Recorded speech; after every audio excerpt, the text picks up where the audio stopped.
ভাই চিকেন আইটেমটা ভালো হইবো? হ্যাঁ অবশ্যই ভাইয়া, এই দেখেন কালারটা। ভালোই তো মনে হইতেছে।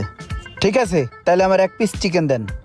ভাতিজা কি লইতাছো তুমি আনতে? আসসালামু আলাইকুম কাকা, এই চিকেন আইটেম কিনতেছে আর কি। চিকেন কিনতাছো?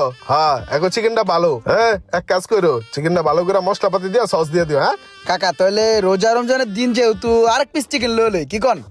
হ্যাঁ, লও, সমস্যা নাই, চিকেন ভালো। ওই তাহলে আমার 2 পিস চিকেন দাও। 2টা ওকে। তো ভাইয়া কয় টাকা হইছে? হ্যাঁ ভাতিজা, কি করো এই জায়গায়? আমি আছি না, আমি থাকতে তুমি বিল দিবা কে? হ্যাঁ? আরে কাকা, কত হইছে ভাই? 300 টাকা ভাইয়া। 300 দিচ্ছি, আমি দিচ্ছি। এই যে লন ভাই 300 টাকা।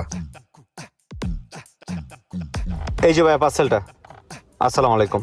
ঠিক আছে কাকা, আসি। অনেক অনেক ধন্যবাদ। পার্সেলটা বাসায় দিয়ে আহি।